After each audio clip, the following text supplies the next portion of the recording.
Howdy folks, Ben Gregory here and welcome to the Halftime Offload, your junior rugby show that keeps you up to all events going on in junior rugby across all our affiliates. Now if you're thinking you're seeing double on the screen at the moment, don't worry, your screen is not broken. You're actually seeing two of me. My doppelganger is joining me as our co-host for this series, Greg Benory, aka Jack Singleton. Now NRL had Reg Reagan, comedy had Sir Les Patterson, junior rugby, we have Greg Benory. Greg, welcome to the show. Very offended by those comparisons. Look, as Greg Benory, I just like to think I'm the opposite of you. You overcomplicate things. Case in point, the season, really. Parents say, what's going on? I have to show them something like this. Mate, when I take over, probably when, much simpler calendar. Too hot, getting cooler, meat pies for dinner, think about footy. It doesn't need to be any more complex than that. These WhatsApp chat groups, my phone's dinging all night. No. Fax machines. We're going back to fax machines. Doesn't even say what number the fax is coming from. Too much dialogue happening, too confusing. Going to go back to the old days. I've noticed in your waiting room here, don't bother going to the dentist for old magazines. Ben Gregory has them here. Simpler times. Chris Whittaker, he had hair. Leading try scorer. He's still around. He's still around. Yeah, but he doesn't have hair. No, he doesn't have hair. We'll talk about Chris Whittaker's under 20 Australian team. But Morgan Tiranui, leading try scorer. Much simpler. Phil Wall. When magazines were allowed to have that kind of thing. Men, definitely full-grown men. But yes, I'm here to simplify things. The new regime starts now. So Greg, just so the viewers know, do you actually have a role in rugby besides comedy? I'll be taking over your role. Okay, Greg, done. I will be taking over your role. There's been a lot of speculation and it's been a long time coming. Well, look, Greg is going to join us. We get a bit confused around here because we don't know who's who, and it's very confusing. I know who I am. But I like your hat, I must say. Yeah, well, look, I aspire to be like you in some ways. There we go. Same optometrist. The lenses are just, there's no prescription, it's just for the look. Oh, well, very good. Okay, look, we might move on to a bit of the actual around the grounds action. So we, as you know, New South Wales Juniors is made up of 3 affiliates, Country, Sydney Juniors and Schools. So we're just going to give you a little bit of highlights because the season is now underway just about everywhere. And there's been a lot of good stuff happening around the grounds. So we thought we might start by just picking out a few games. Look, there's hundreds of games, thousands of games that we could actually look to focus on. So we're just going to pick a few games from each of the affiliate areas and just have a little bit of an update about it and keep you as the viewers up to date with what's going on. So I'm going to start, and I'm going to start in the Central West, up the Redbacks. And Central West under 12s, they had around the first round on the weekend. And I'm just going to pick a few games out of their under 12s. Mudgee Wombats, Forbes Platify, both had big wins. Congratulations to both those teams. Under 14s, Dubbo Roos, Forbes and Mudgee, all once again great wins. Looking out there, Central West Rugby is doing very well at the moment, and from juniors through to their seniors, and their Blouse Cup looks like it's going to be another cracker there in the seniors. Moving up to the Hunter, which is the home of tight derby, so it seems. They're under 13s. I've been told that Merriweather and the Singleton game, Merriweather-Singleton 13s, was a cracker. Feedback from the guys up there tell me it was a really good game. Southern Beaches and Hamilton Hawks, once again, also another cracker, very tight. And in your 16s, Maitland just edging out Wanderers 22-21. And the last one I want to touch on, moving up into that northwest region, sort of central north sort of stuff. Under 18s, Narrabri taking the chocolates over Gunnedah. Well done there to the Blue Boars. And in the girls, once again, the Narrabri girls got up over Armidale, and Scone 41 beat Calrossi 24. On the girls, something really exciting happened in the Central West over the last week is that Matty Tink and Choppy, they started their girls program. They're running a 4-week girls program out there, which we told you about last episode. But they had their first session there at Endeavour, and 91 girls turned up for the 14s and 16s, which is enormous for their first effort. So congratulations to all the girls in the Central West. Keep turning up. I haven't actually checked on my niece who goes to school in Orange whether she turned up. I'm sure your friends will get you out there. So Jemima Young, make sure you're there for round 2. What's going on in SJU land, Jack? I don't like to admit this, but I'm actually very happy with what's happened. Bit of rain last weekend. Did rain a bit, yes. Few games may have been washed out on Friday night. I think in the Sunday comp, every game was played. I don't think there was a single Sunday game that was washed out or cancelled. There were games, the fields moved, times may have moved, but every game on Sunday managed to be played. And I don't think any other competition, any other code could boast that success rate. So, I'm actually very happy with that. I won't be changing that. Sydney Juniors comp, 340 teams from under 10s through to the Opens. 340 teams. That's a lot of kids running around, boys and girls. A lot of grades. Girls is obviously the fastest growing part of that.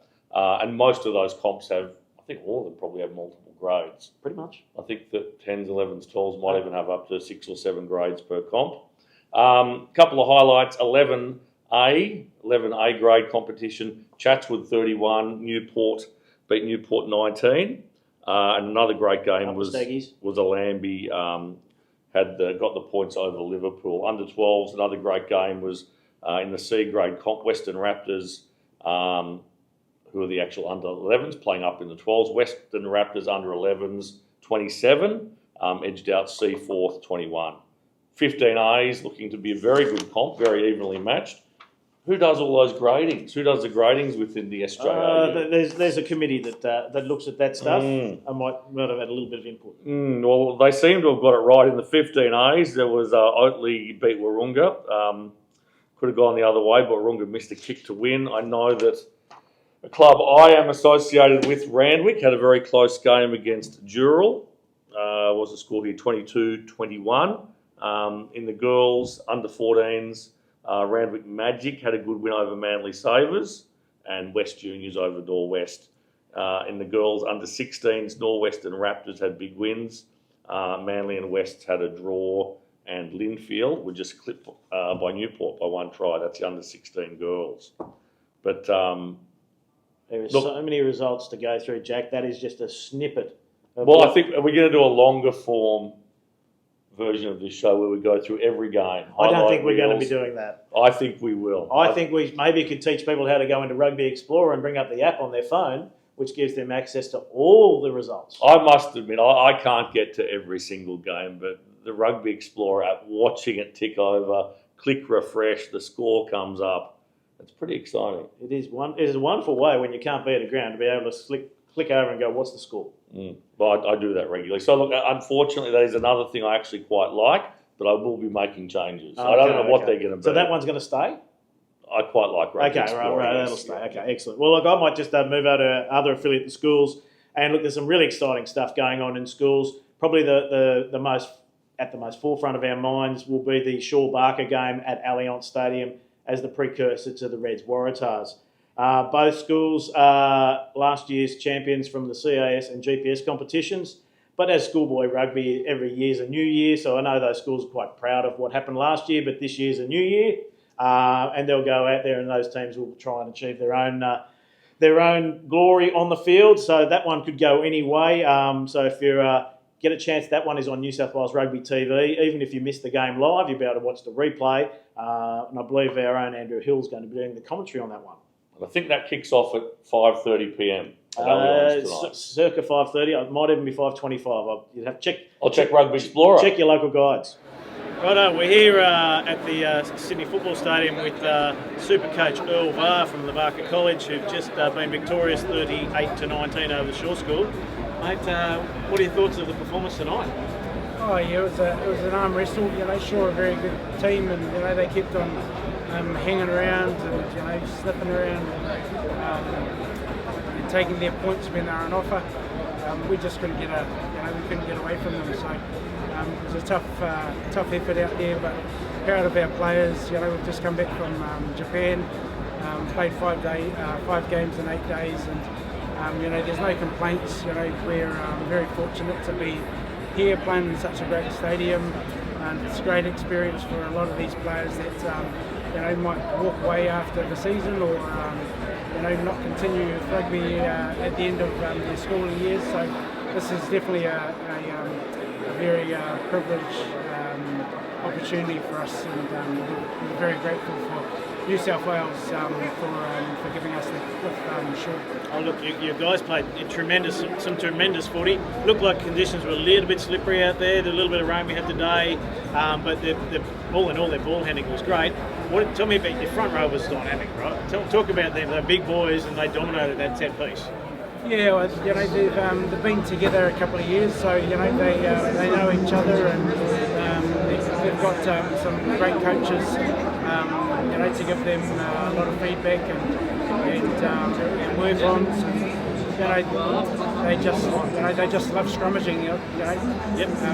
No, they were awesome. As forwards do. Hey, so tell me, did you give Angus Sinclair a ring during the week just before because back when it was 2021, you were Angus's coach at North? Yeah. So it's so good to catch up with Gus. We had a coffee a couple of months ago as we were preparing for this game, and it's good to get one up on him.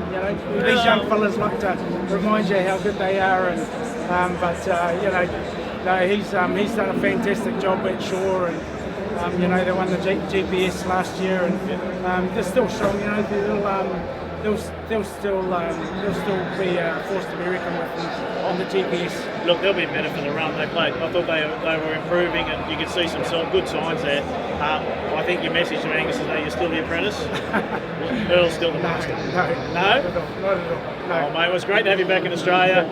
Good luck with the rest of the season, and thanks for having a quick chat with us. Thanks, mate. Thank you. Righto, we're here at SSS Stadium with Angus Sinclair, the coach of the Shore School 15, who've just played Barker. Mate, tough loss, 1938. Yeah. What are your thoughts? Yeah, well, I mean, first of all, I don't think the scoreboard probably reflected the game, and I think they would say that as well. Firstly, credit to Barker. I think they played a fantastic game, and every time they came into our 22, they came away with points.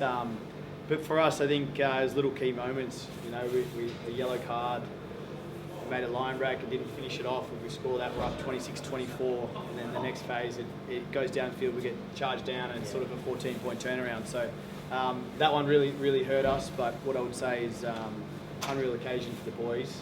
They're obviously very disappointed, but what an opportunity, and very grateful for New South Wales Rugby for letting us have that opportunity. No. Look, I thought there was plenty to like about your team's performance. You can see them building, and you'll leave here better for the run and racing terminology. Yeah. But they had a big scrum. How did your boys handle that? Yeah, I mean, it's definitely a challenge.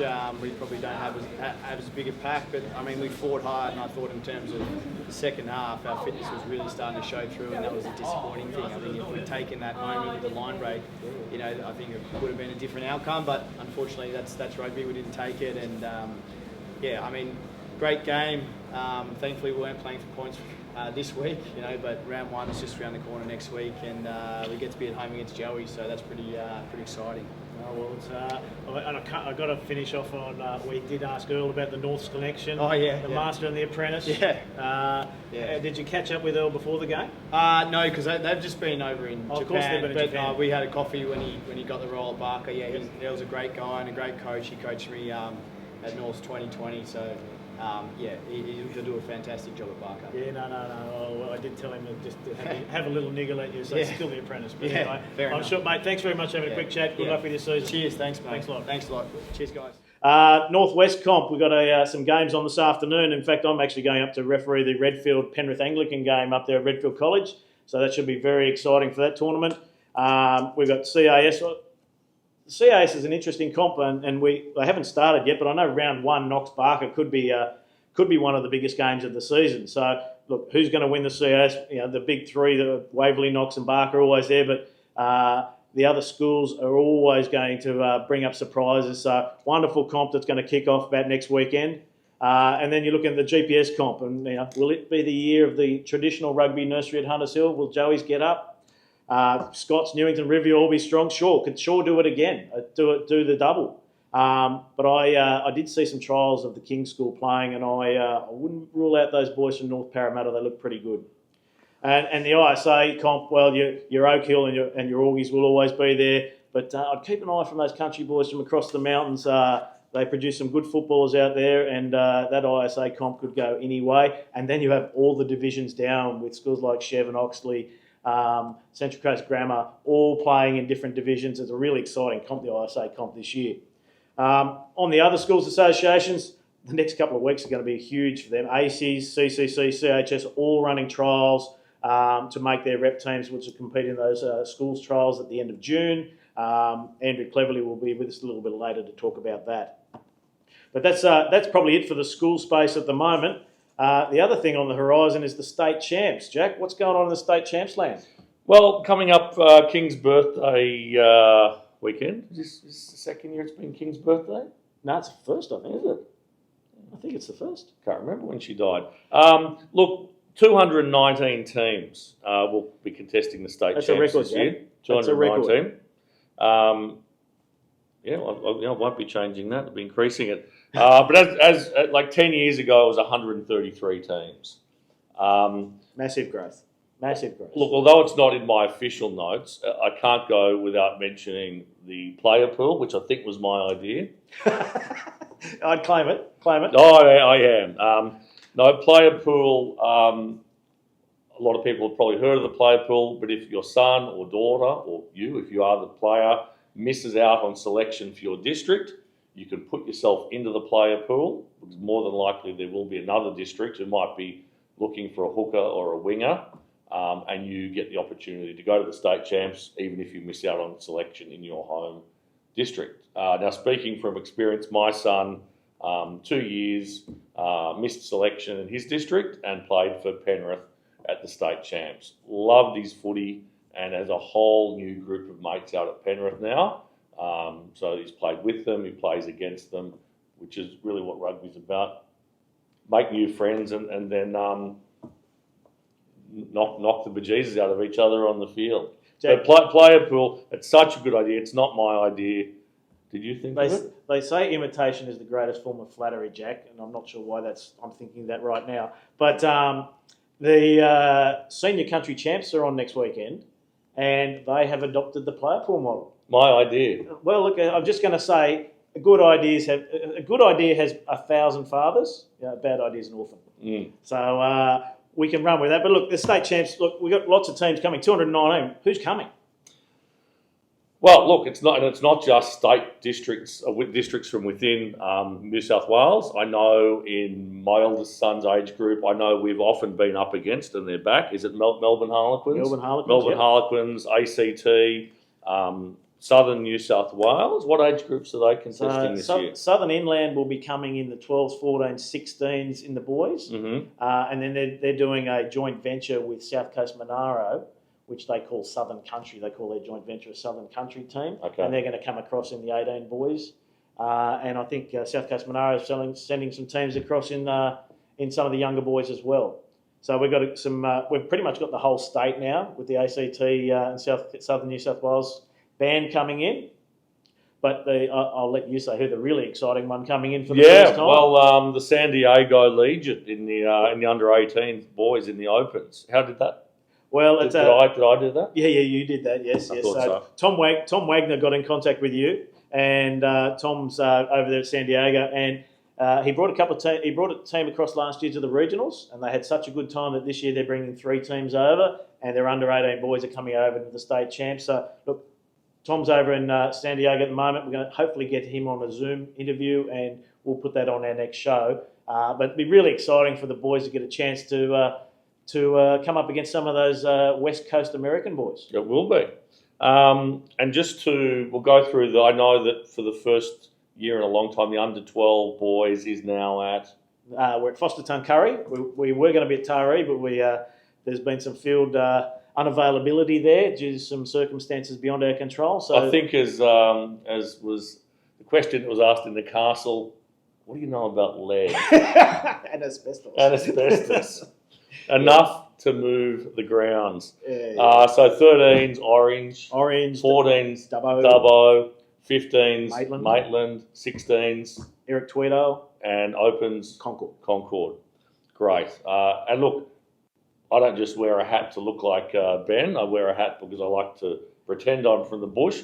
But when you're in these regional areas, support the pubs, support the motels, support the clubs.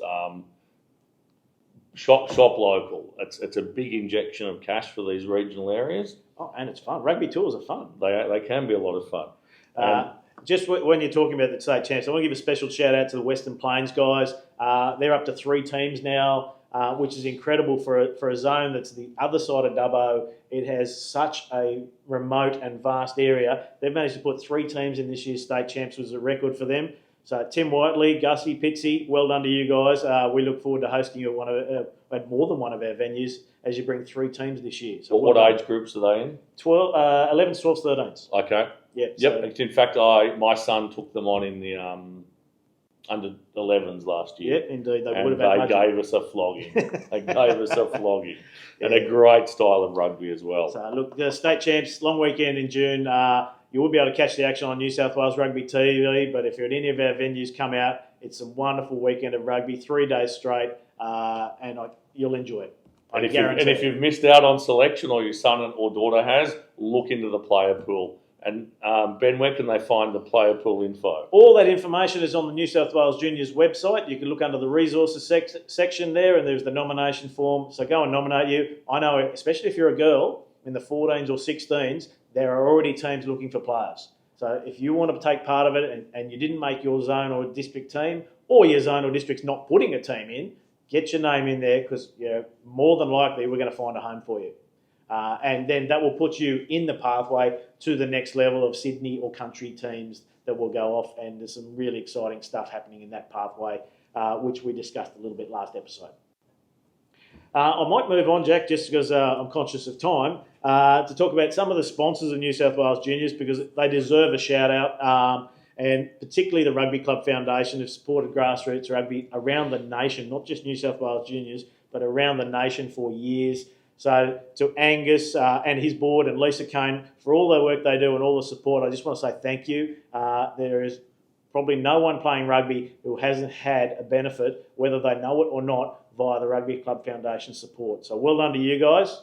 Our other sponsors this year, Peugeot, naming rights sponsor of the state champs and the New South Wales raffle. Now, if there is a raffle going up, brand new Peugeot up for grabs.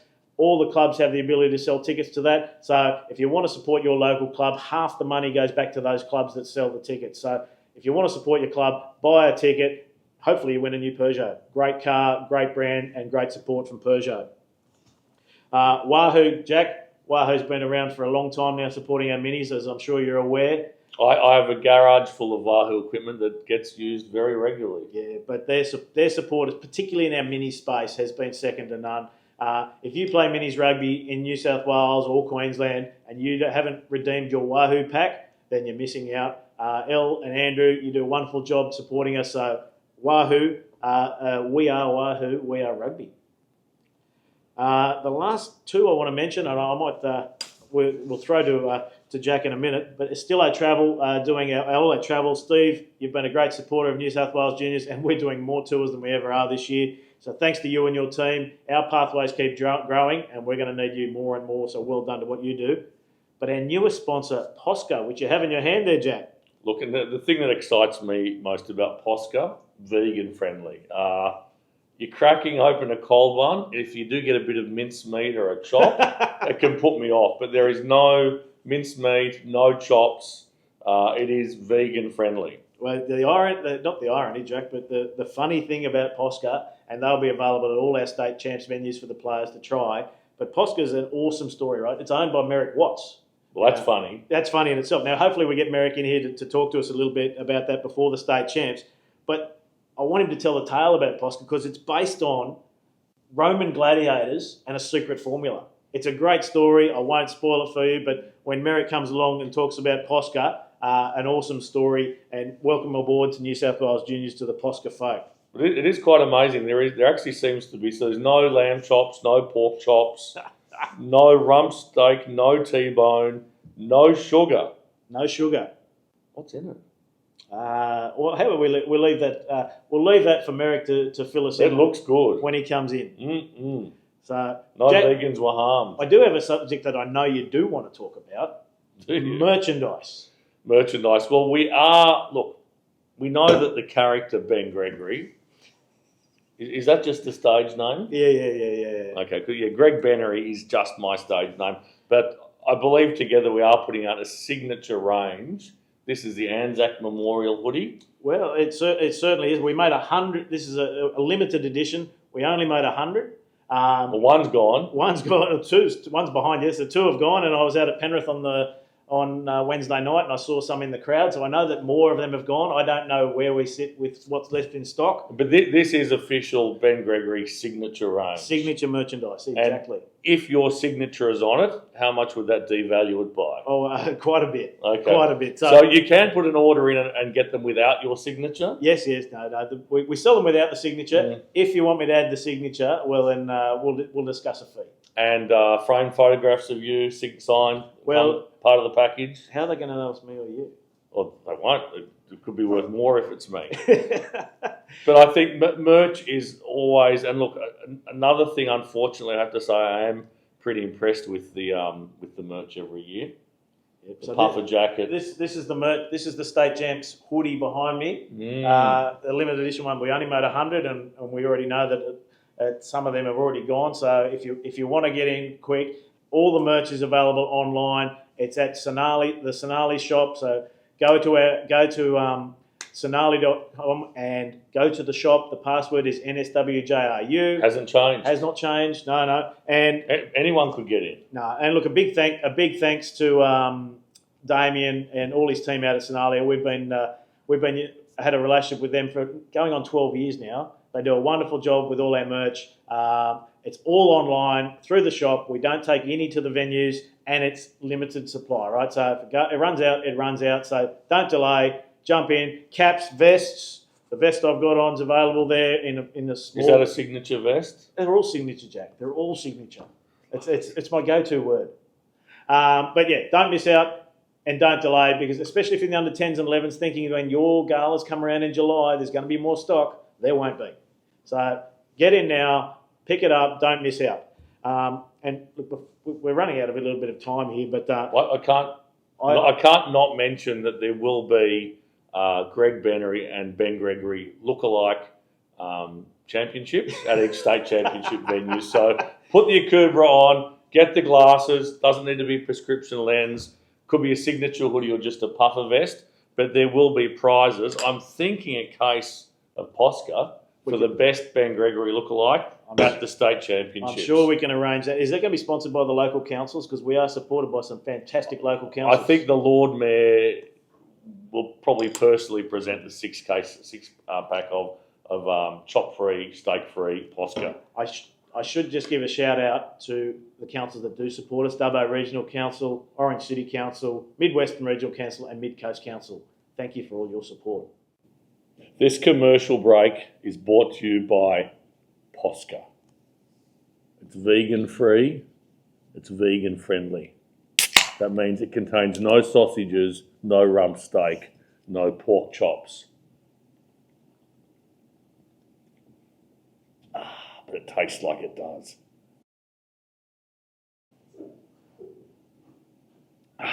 Posca.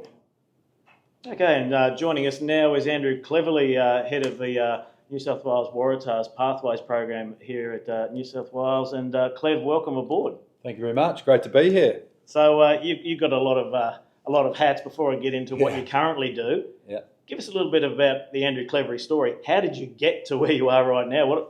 From an occupational perspective, look, I'm a school teacher by trade, and I did some time teaching in Perth, and did some coach education work here at the Waratahs back in the early 2000s. Went back to my school teaching degree, I suppose, and worked at a couple of schools running rugby programs, PE teaching, and then came back 7 years ago into the Waratahs to sort of head up that academy program, as you say. So that's the short version of a long story. Oh, no, excellent. Look, I suppose I know Jack's got a question for you, but before we get into that sort of part, what was your career as a player? Oh, well, long ago when there wasn't so much professional rugby when I played.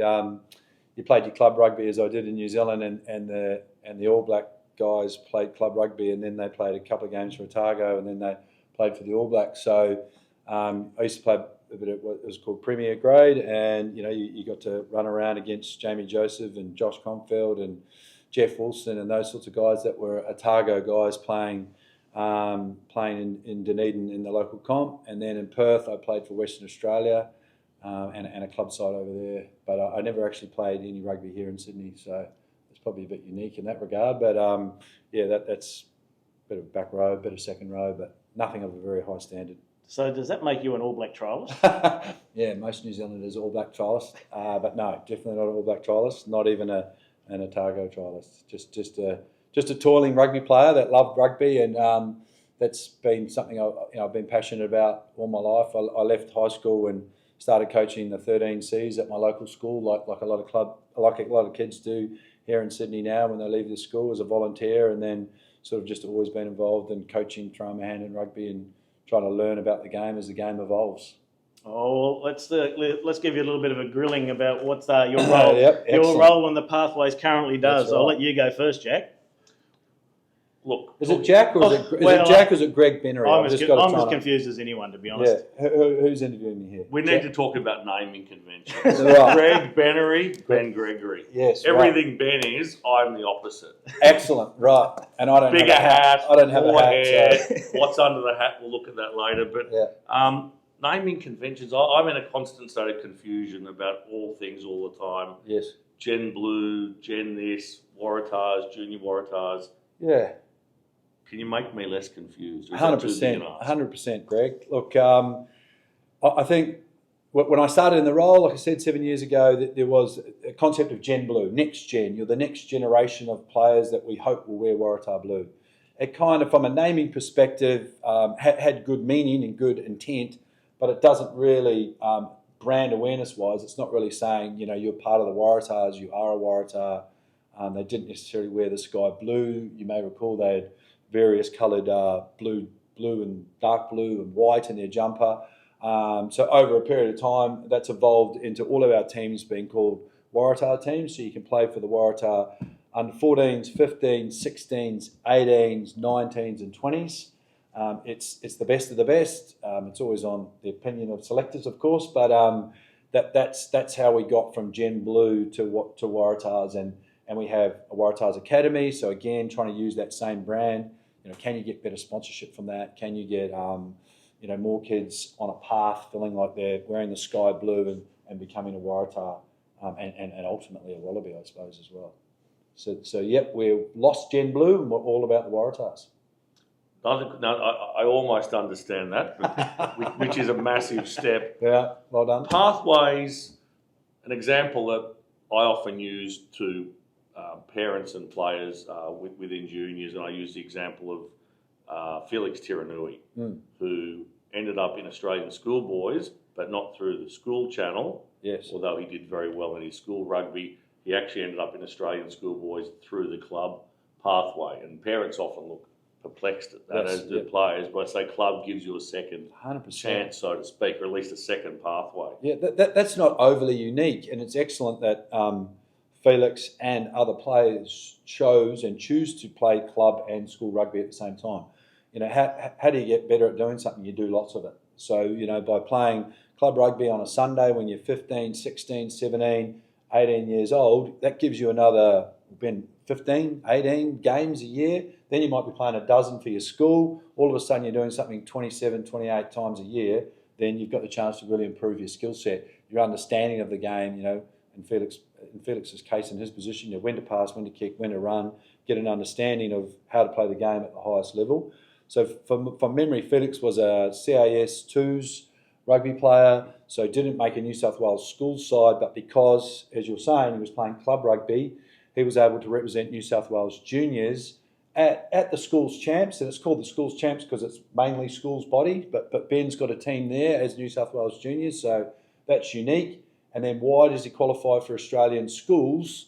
Well, he is a school student and he played in the pathway at school, so therefore he's eligible to play for Australian schools. And he performed in a tournament, and a tournament is about performance, and it's about selections are always someone's opinion, and the opinion of the selectors were that he was the best 5'8" at that tournament. He was ranked by the Australian school selectors higher than the boys that had gone in there as New South Wales Schools 1 or New South Wales Schools 2 playing in those same positions. So, it's unique, but I love the fact that everyone's got a chance, a second chance in some cases, and the net's nice and wide, and we've got a chance for players. If you're playing good footy and you're in there, you can get selected in higher teams. So we should get Felix on the show. He would love it. Yeah, I know. Felix. I know he would love it. He would love it. Would he like it more than Morgs? No, he's not as good as Morgs. He's nowhere near as good as Morgs on the mic or in rugby. He's better looking. Hi, Felix. Hi, Felix.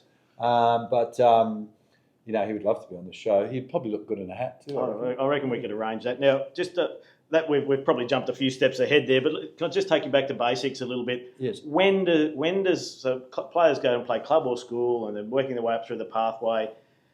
When do you start getting involved at Waratahs level, talent ID wise? Yeah.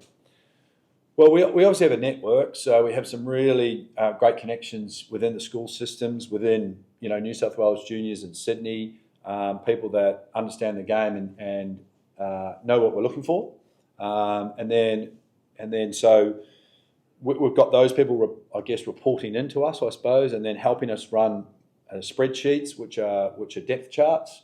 So Greg Benory is the best 5'8", Felix Turanui is the next best 5'8", Ben Gregory is the next 5'8". So you're ranking players all the time when you see them.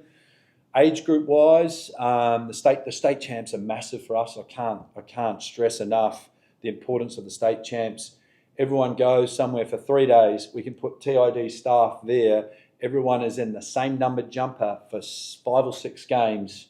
They're right in front of you. If you like someone, you can go back and see them again the next day, see how they're going. You can adjust your sheets that night. It's a big weekend for staff. It's a big weekend for players and coaches. So that is the pinnacle for us. That is the best. You go watch private school rugby, under 15s. No one's got a number on. Everyone's got a blue headgear. It's muddy. They're away over there. The coach is flat out trying to run his team. He wants to get off to the next thing he's done that day. We're in as a carnival. I can grab Greg Benory, talk to him about his 4 players that I really like. He can tell me about them. What else they do. Oh, he's a great trainer. He's not a great trainer. I can start to gather all that information as well.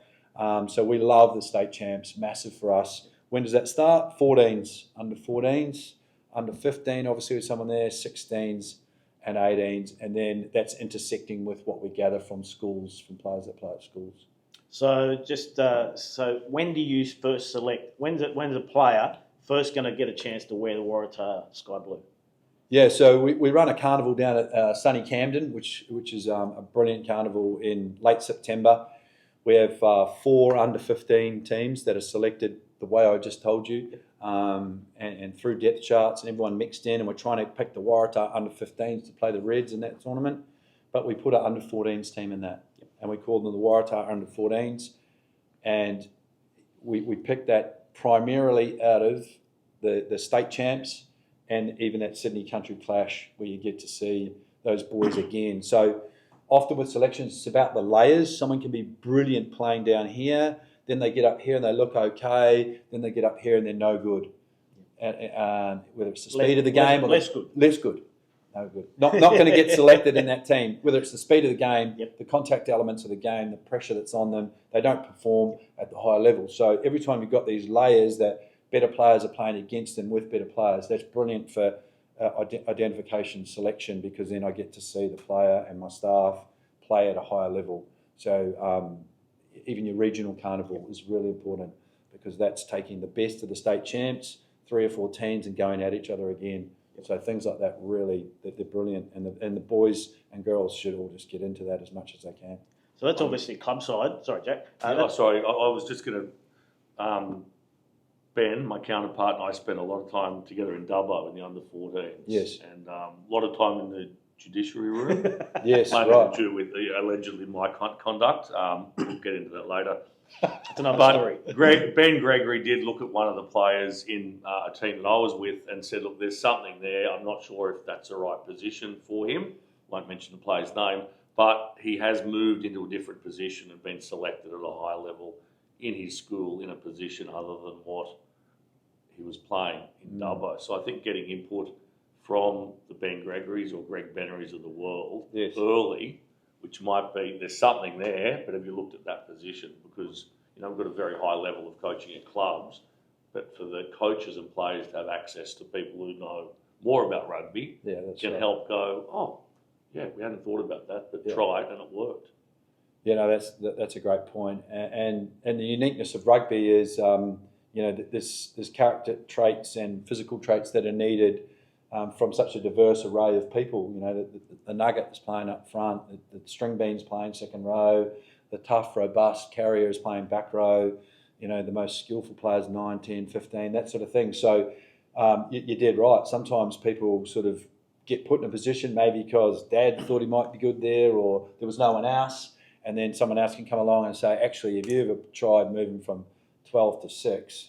And they go there and just brain it. So yeah, we've plenty of examples of that sort of thing as well. It's good to hear. Love it. So just that's the club side of things. So sort of 14s is when you sort of can probably progress at the earliest age group.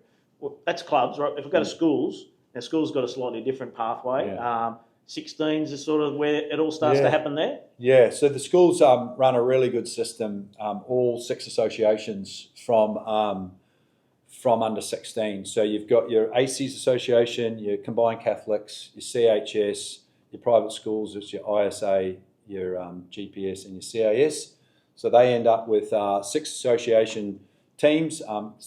GPS run a couple, and they play a carnival down at St Greg's at Campbelltown, and obviously we're at that because that's helping us see what's around at that layer for our Waratah under 16s team. They pick 2 under 16 school sides. Sydney's picked an under 16 side. Country's picked an under 16 side, and we host an event at East Rugby Club in the July school holidays. So it doesn't affect their other rugby, and the boys go at each other there to create that ultimate layer for us to pick our 30 Waratah under 16s for the under 16 Super Rugby comp at the end of the year. So that's when the schools really get into it and assist and have their rep program, and they've got brilliant staff and brilliant coaches that run that. So it's a massive coup for us. From their younger age groups, 14s and 15s, often it's just a bit about the individual TID. We certainly, when we talk to school rugby masters, and I've even spoken to the headmasters at a meeting a few years back, trying to encourage them to play club rugby. Under 14, under 15, 16, play club rugby.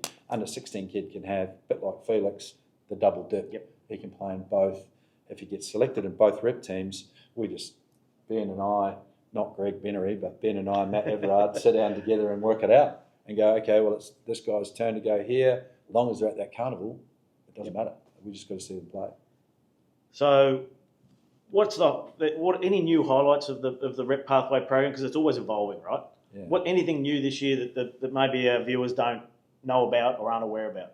Well, I think a couple of things in that sort of school leaver space have been quite exciting. So you've obviously got the under 19s. If you leave school, you're usually under 19 the year after you leave school. So you've got that. You can play in the Shoot Shield comp. You get into Colts. Some get into grade if they're amazingly good. But most play Colts, get into first Colts sides, get your 18 games like we're talking about. Lots of hard footy. You only got a weekend off for June long weekend. The rest of the time it's just back-to-back rugby. So that's good to find out, who's tough and, how injury resilient people are. And then from that, they can go straight into the 19s carnival, get 30 players in here training for another 6 weeks, play the other franchises. So that's really exciting. But also in February, we had, this year for the first time, we had some under 20s games where the franchises, the super franchises played each other. And that really helped select that Australian under 20 side that's in South Africa at the moment. And obviously they're having fantastic success. They draw against New Zealand and a great win against South Africa. Jack and I were talking about that earlier. Jack, I won't steal your thunder. Do you want to touch on that topic while we're talking about it? Oh, the under 20s? Yeah. Well, look, as I said, as Greg Benory, constant state of confusion. You look at the pathways. The proof of the pudding, though, we've got an Australian under-20s team who have beaten the Springboks after being down, I think, 17-0. 17-0, yeah. Very close game against the All Blacks. Big win against Japan under-23s. That's right. Who else have they got coming up? So we've got Argentina. It'll be Sunday night, obviously for the filming of this, but it'll be Sunday night, so you'll know the result by the time you watch this. But it's another big challenge. They've got some monster forwards in there, and you know how Argentinians love to scrummage, and that doesn't change when they're under 20. So just an amazing experience for those boys. We've got 30 young, Australians in Port Elizabeth, in the bottom of South Africa, with all the culture that South Africa brings to its rugby. Their first game day was a $2 entry at Nelson Mandela Stadium. They had sort of 5,000 or 6,000 people in there, all cheering these 4 under-20s teams on, and it's preparation for the World Cup. So those boys will come back. They'll have the rest of May and June to play club rugby. And then at the end of June, they'll head to the north of Italy to play in the Rugby World Cup, where they'll play South Africa, England and Scotland. So, obviously a major coup to rugby union is its global nature and the fact that these kids are getting these amazing experiences, whether it's a school side travelling to Japan to go to the Sanex tournament like Barker did, or these boys going to a World Cup and a pre-World Cup tournament in South Africa. It's fantastic opportunities if you're a young player that's coming through and you're playing good rugby. Oh, look, and I think for everyone in the rugby community to think, where are we ranked in men's rugby? I think we're maybe 8th at the moment. But you think that under-20s team, well, it's certainly top 1 or 2 in the world right now. Yeah, I'd like to think so. There's obviously a big chunk of those boys training here, and we made the steps this summer to train them 5 days a week, and that's coming to bear fruit for us, because we've got boys like Caleb Buckholt and Eamon Doyle, Sid Harvey, Huey Sharples, those sorts of guys that have trained bloody hard this summer and through to this sort of pre-season, and they're really performing. So we're obviously pretty excited about it, and some of those boys will be wearing sky blue in 26 and 27. They're contracted that way, and they'll continue to train hard and develop and shoot for further honours. Something's working. Yeah. So I guess it's probably something that never really dawned on me, but all our club coaches are trying to get their players better to get to the next level, be it for one of the affiliates, Sydney Country or schools, to get to there, and then they're all trying to train their teams up to win tournaments, but also get their players promoted to Waratahs. You're part of that pathway, right? Your job is to train them up as Waratahs, win some games, and get them to become Wallabies. That's right. That's dead right. Yeah, that's in our presentations to players and parents, and when they're in, it's about the bigger picture. It's about evolving you as a rugby player so that you can wear the Wallaby jumper. And in this case, when they're young, it's an under-20s jumper.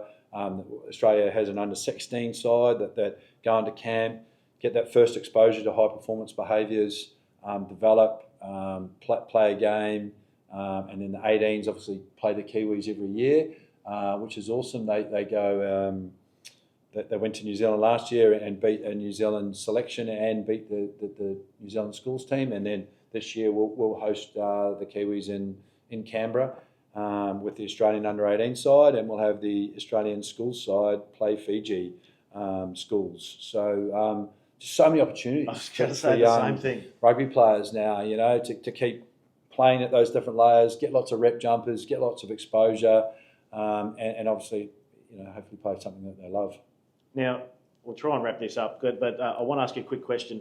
We've spoken about players and we spoke about those coaches preparing those players. What are you doing in the space of Coach PD and that sort of stuff to bring some of these coaches who want to move up the ranks and become the next Waratahs or Wallabies coach? What's the pathway look like for them? Yeah, obviously we've got the coach education here that Owain delivers. Matt Everard and I have developed some more specific sort of we call it coaching a rep program. It's we're delivering it to the New South Wales junior staff. We've delivered it to the country junior staff for the last 5 years in a row, and those guys and females, it's both genders. They're really open to if you've got a mindset where you want to learn about the game, and how it's played now, but it's not us dictating, you should run this line out, you should run this pattern, you should defend like this. It's trying to open their mind as well. What are the big rocks that help you coach your side to be successful? Because that helps your players, and helps your players when they play in these events. So, simple and effective line out, where we're going to attack, getting them to think about the big rocks for them and their coaching. And so then they can get the detail from coach education. There's so many resources out there online as well about what to deliver and how to deliver it. And sometimes it's also just things like how to use analysis properly. And I'm not saying, get 6 cameras and analyse it like a Super Rugby side, but, a camera, a mobile phone, a WhatsApp, the standalone Vivo cameras, those sorts of things, they're all out there, relatively cost effective, that, with some good sort of understanding, you can really enhance your players. Kids are now iPad generation, are such visual learners as well. So sometimes you've got to think about how they might learn and what would be the best way to give them an understanding of the game of rugby. Because our game's so unique. People aren't just working back and forth all the time at you. There's things like compress the fence and find space out wide. Like, okay, so how do you do that? How do you run a appropriate line out? How do you scrum against Argentina in the 20s? There's those sort of nuances of our game that make it quite challenging to coach.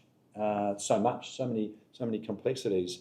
But we're definitely very keen to work with staff from New South Wales juniors, Sydney juniors, country juniors, and the schools to try and empower them to make their players better.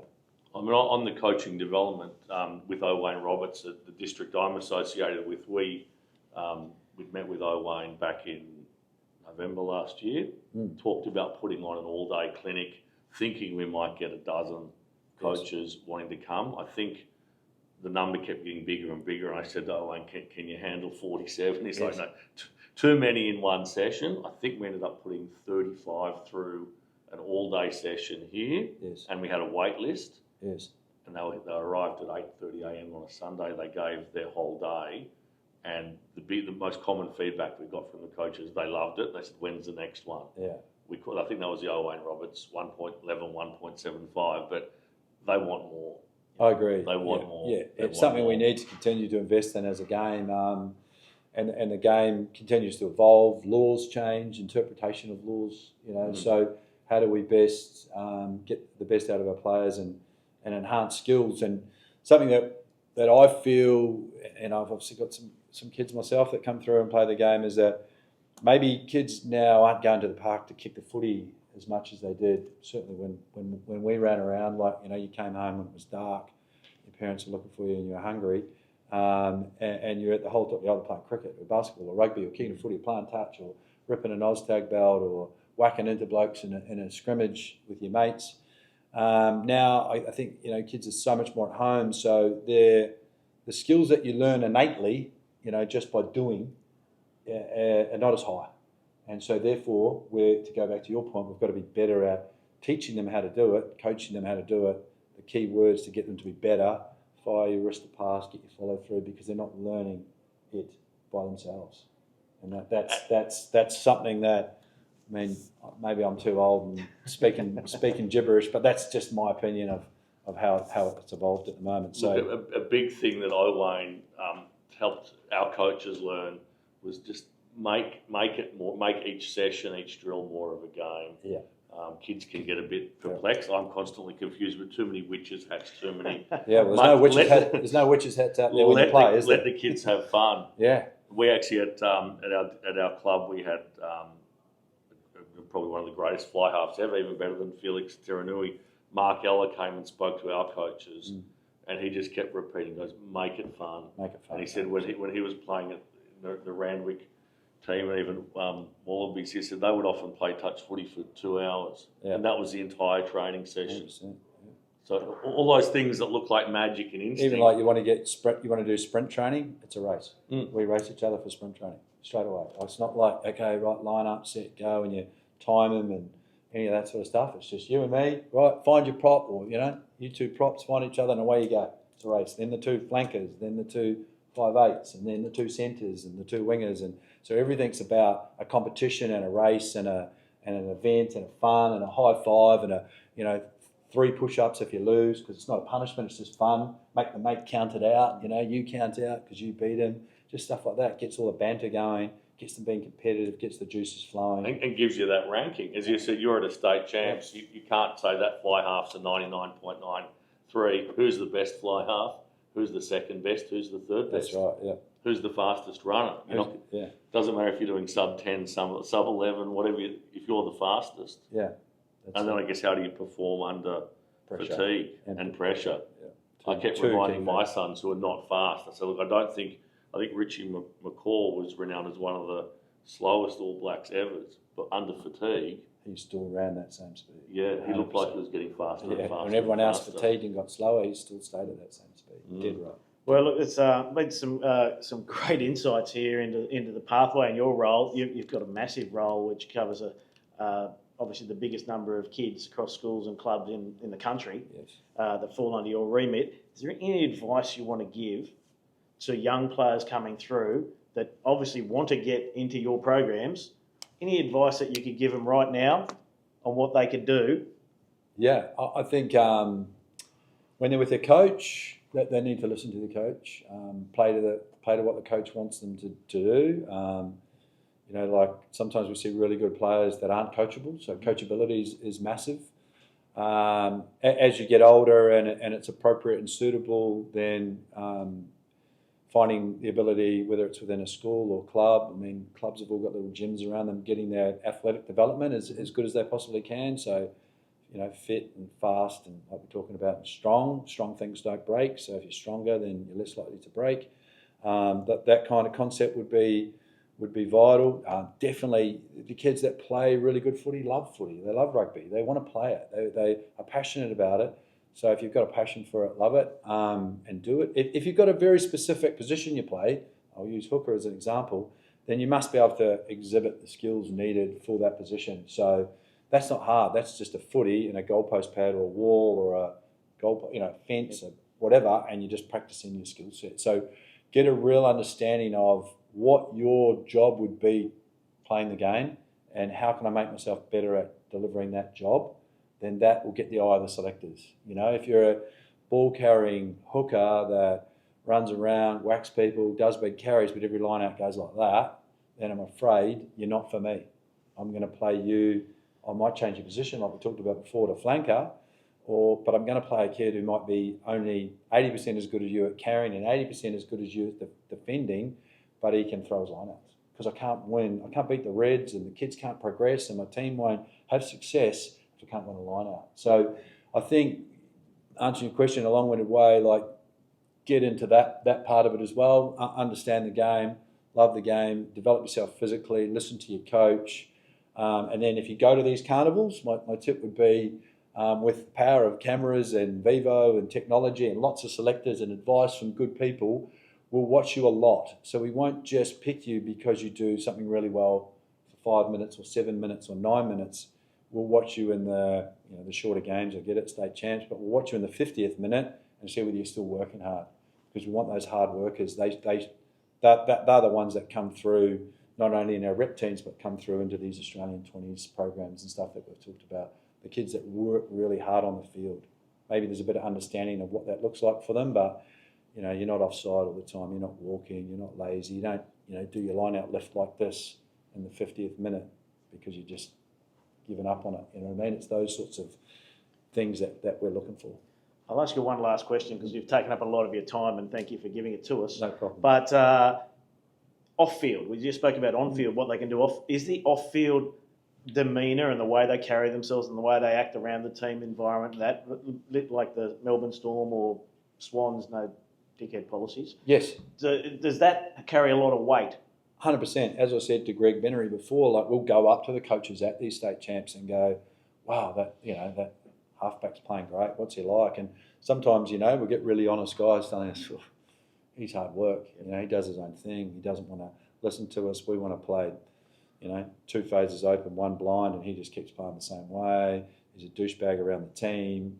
That kind of stuff is definitely a factor. Yeah, and I link that into coachability because that kid isn't usually going to be coachable. They're not going to like what they hear from a coach who, I think in these top environments, we're probably a little bit more black and white. We tell them pretty harshly when it's not okay what they've done, and obviously give really good feedback and positive reinforcement. Don't get me wrong, but so you can't hide in an analysis room with, when there's, like I said, lots of cameras on a 16-year-old on stand and you're making lots of mistakes. So you've got to have thick skin as well, right? So you want to have kids that can handle all of that. But definitely the character of the athlete is something that we're looking for when we pick these top youth sides. And without doubt, those are the kids that come through and make it into pro rugby. That is awesome. Thank you very much for joining us. It's been a fantastic opportunity for us to get some insights into your part of the world, and I'm sure that the viewers and the kids who are playing have taken a fair bit away from what you've told us, and we really appreciate it. So good luck with your season. Thank you very much. Great to be here. I'll happy to come back next time, and I'll make sure I bring the hat. Indeed, only hats here. Thank you. Thank you very much. Thank you. Welcome back to the Halftime Offload, and joining us now is the doyen of Subbies Rugby, the chairman, Luke McCormack. Luke, welcome to the Halftime Offload. Great to be here, Benny.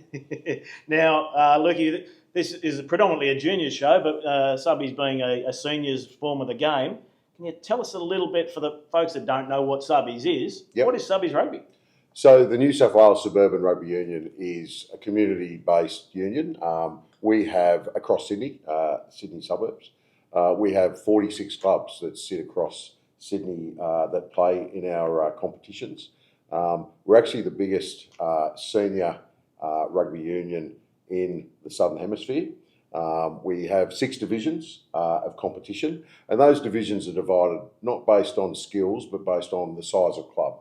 So in top division, we'll have like 6 senior sides and colts maybe, and maybe a women's. And in the 6th division, they might be 1-team clubs. And they're right across Sydney, Northern Beaches, down the Shire, all the way out to the Blue Mountains. So we cover the entirety of Sydney. We have about between 4,500 to 5,000 players that participate in our competition. That's across 151 teams. Really pleasingly, in the last 3 years, we kicked off the Joy Johnson Cup, which is a tens competition for women's rugby. And we started off with 3 or 4 clubs. This year we have 16 in 3 years, so we've had exponential growth in women's rugby. And we really try and present that as a entry level.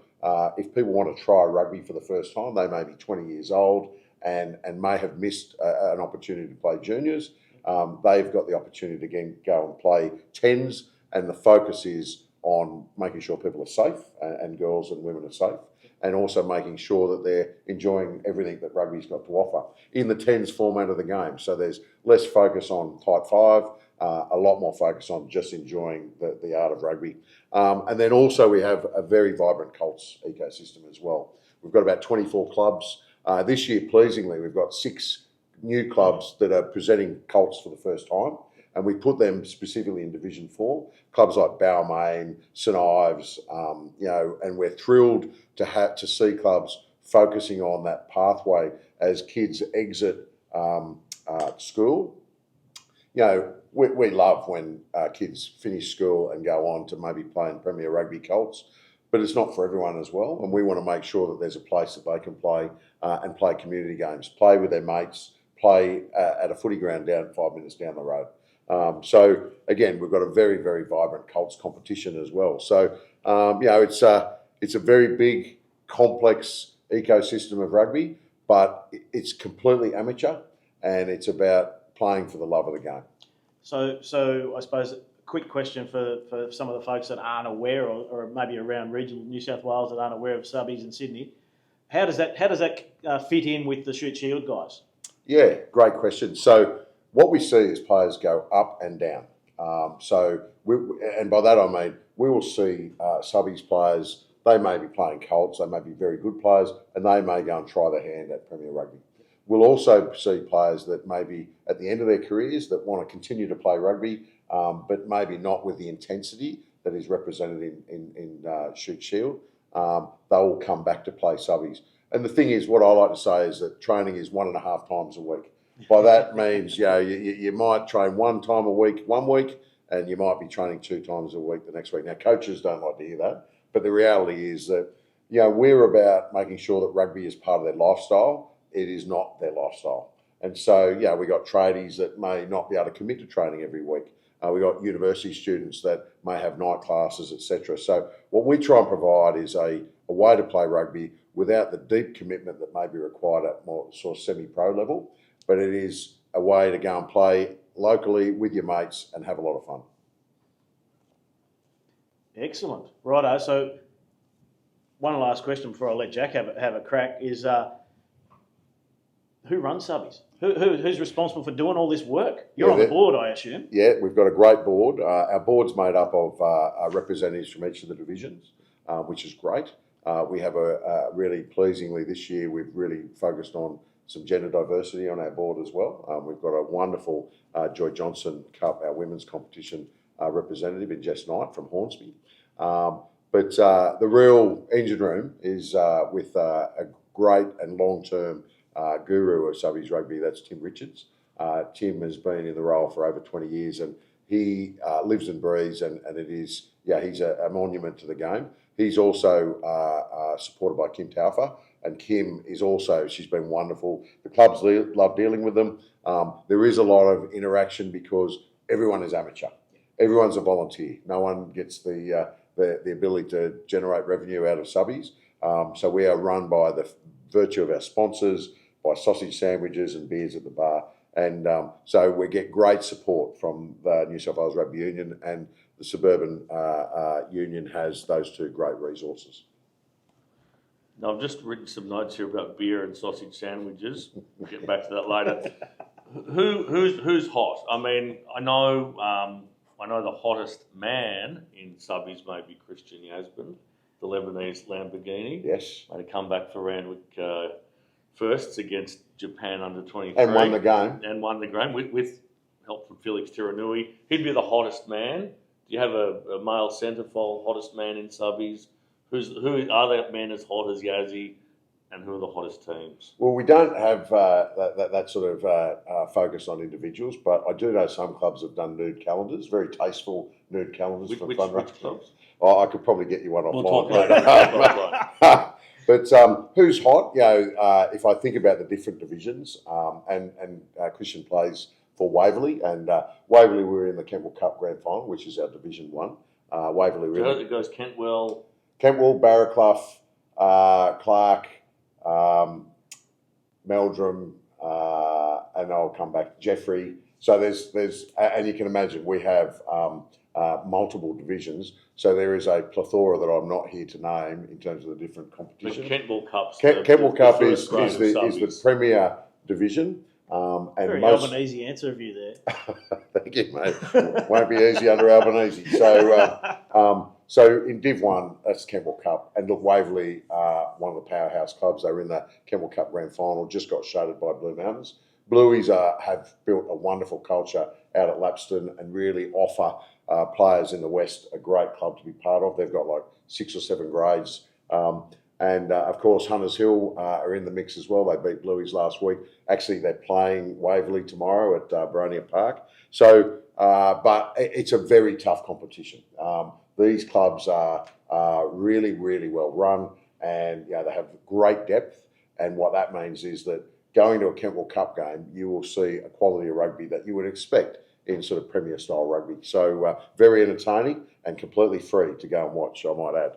And then the results and the teams are available through Fuse Sports as well? They are. They are available on Fuse Sport, but one of the things that we're really focused on this year is our social media channels. And every Monday we'll be publishing the tables for all of the top division the top competitions in each division. So we'll be publishing those tables. And we're really trying to make sure that we are not just focused on the top end of the pyramid, but we're also making sure that clubs that are, one-team clubs, like Penrith, for instance, who we're really thrilled this year back into Subbies Rugby. They had a bit of a rest after playing the John Ident Cup in Canberra. Penrith are back. We've got some great clubs in the West, Western Raptors, Renegades up there in Northwest area. So there is plenty of opportunity for people if they want to play rugby to get involved.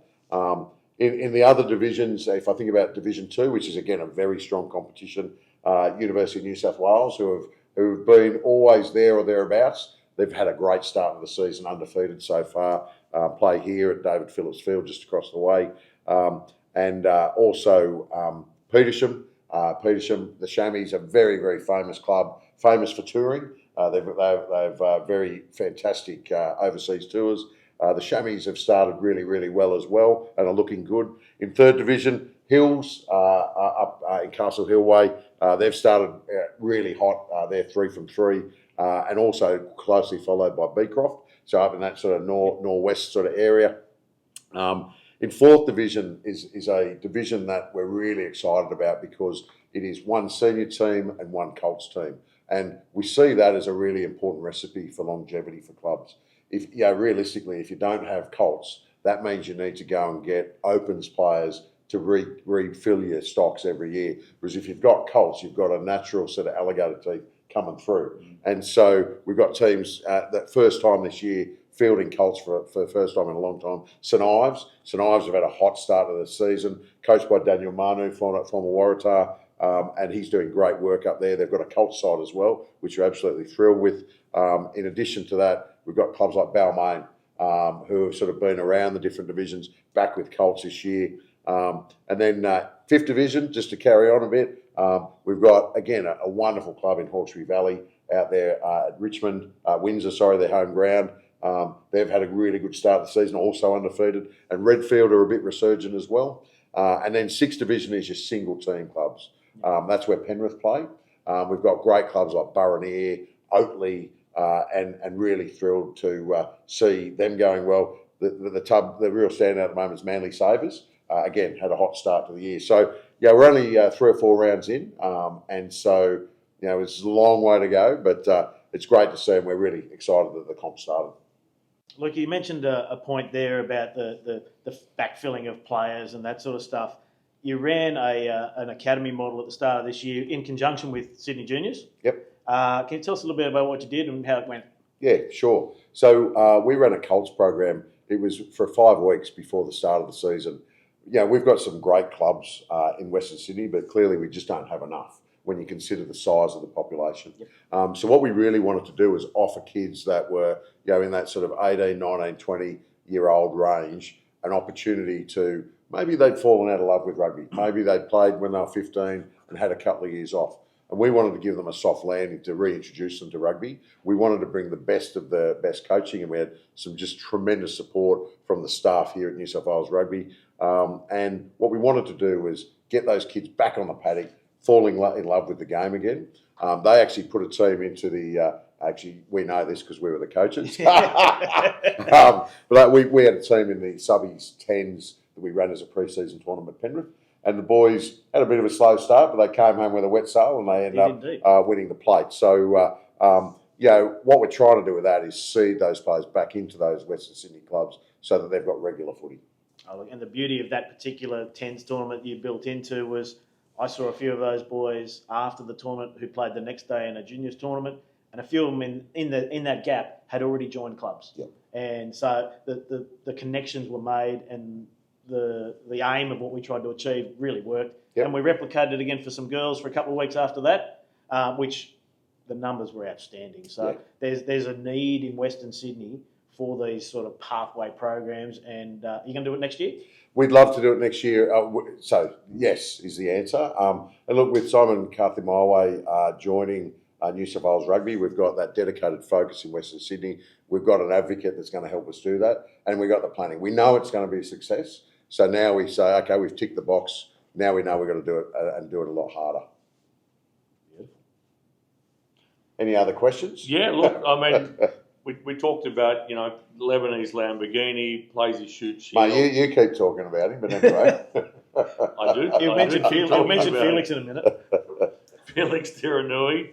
He loves his oysters, Felix. Loves the oysters. Good. But when kids have finished school rugby, or Sydney Juniors, they played their Opens or played year 11, 12 at school. Subbies has Colts. Yep. And how many youngsters come in from school or Sydney Juniors each year? And Yeah, how do they? Because they know who their junior club is and they know who their school is. How do they go about finding a club for subbies? So, a couple of ways. What we do see is groups of mates travel in pods, and that at the end of the day is it's when you're at school you don't necessarily get to play with your mates, and playing on weekends you may not be geographically close. With subbies, you can bring a pod of mates along, and this is exactly what Benory have done this year. Benory, I think, are a great story. They're a bunch of kids that played all the way through Borough Juniors. Some of them had then moved on to play for Southern Districts. Some had stopped playing. They've reformed, and for the first time in a long time, Borough have actually got a Colts side. And these blokes are just a bunch of mates that want to play footy each week. They're going really well. They beat Union New South Wales on the weekend. They drew their first game against Petersham. And that's a success story, and that's really important for us to make sure that kids have got the opportunity to play in their local park with their mates. The other channel that we get is there's a difference in our Colts program between Premier Rugby and subbies. Premier Rugby, you age out of Colts at 20. At subbies, you age out of 21. So what we call that window year, we do see a lot of players come back into Subbies Rugby when they might have finished their Colts experience. They may not have made progression to grade in Premier Rugby, but they want to keep playing. And that's our sole aim. We want people to play till they're 65 or beyond. And we want to make sure that our clubs give them a place to play. Oh, look, it's fantastic, and if you're on the socials and you see subbies do a wonderful thing every week, the 4 and 20 pie of the week, try of the week. So if you haven't seen it, this week's one's a cracker from Mossman, so have a look for that. But Luke, I'm going to change tactic for a little bit now. Sure. You currently sit on the New South Wales board. Yes. Yeah, but you also sit on the board of the Lloyd McDermott Foundation. Yep. Can you tell us a bit about the Lloydies and what they do? I'd love to. So the Lloyd McDermott Rugby Development Team is an organisation that is focused on providing Indigenous youth pathways through rugby. It's not all about rugby. It's much more than just rugby. It's about broadening their horizons from all over Australia. So we're not New South Wales bound. We're a national organisation. We had our big fundraising dinner last night, which was wonderful. Great support from New South Wales Rugby. We had Mike Catt and Tristan Riley speak. Tristan is a Lloydie, played when he was 14 for the Lloydies. And, we want to make sure that, clearly AFL and Rugby League are very, very popular with the Indigenous communities. And what we want to do is make sure that we are opening their horizons to our sport, but also using our sport as a vehicle to opening their personal horizons, whether it be we do an immersion day at University of Sydney. We have conducted overseas tours. We put a team into the Australian Schools Championship, and I went up to that, and our girls were unbelievable last year. They were the talk of the town. So we want to offer any First Nations youth the opportunity to come and get an experience with rugby, and hopefully we can help give them better life outcomes, but certainly better rugby outcomes as well. Well, look, I know we're working with you to get some under-12 teams into our development gala, which will be a fantastic entry level for some of those younger kids to learn the game and hopefully then continue in their teenage years with rugby. Yep, 100%. And so we see that as a critical age, right? It's at that sort of high school sort of commencement, and it's where kids are starting to make choices about which sport they really prefer. It's starting to get to the point where they just can't do everything. And we want to give them a taste. And the Development Gala is just a wonderful opportunity. I love the concept that there's no trophy at the end of it. It's not about winning, it's about participating. And that's exactly in our wheelhouse. We want to make sure that kids get the opportunity to play the game that we all love, and hopefully get, over 2 days, get the experience with people they've never met before to fall in love with the game as well. Mate, it's awesome. You're doing a wonderful job. Thank you, mate. Thanks for spending a little bit of time with us. Jack, you got some more questions? Talking about the Development Gala, and I know time is a scarce and valuable resource, but my district participated, I think, in the first Development Gala, which I think was brought in to give kids a crack who, in the COVID years, I don't think there were any state champs or galas. And I was looking at the photograph the other day of our under-12s who competed in that first Development Gala, then our under-15s. Of the 23, 19 of them are still playing club rugby. Yep. And 15 of them went on to play state champs as either 13s, 14s, or will this year as as 15s. But Great it's story. a great tournament. Well, I think, personally, I've been, as Ben knows, been involved with juniors, with teams, rep teams, etc. I've seen the full box and dice. The thing I love about the development gala, it's not necessarily those sort of elite, if you could use that term, players, but it's broadening the opening the aperture. So a lot of other kids get the opportunity to play in a tournament style format for their district, not necessarily for their club. And you just never know. In there, there's some diamonds that maybe get unearthed, but also it's just giving kids another opportunity to play the game they love, maybe learn some skills that they can take back to their club and really get the best out of rugby. 100%. So that's a great way to segue us off. Look, thanks for joining us. Subbies Rugby, serious fun, folks. And we've spoken a bit about the Lordies, and there's obviously a link there to our juniors. So, Lukey, thanks for joining us, mate. And we'll see you around the grounds. 100%. Thanks, everyone. Thank you. Thanks.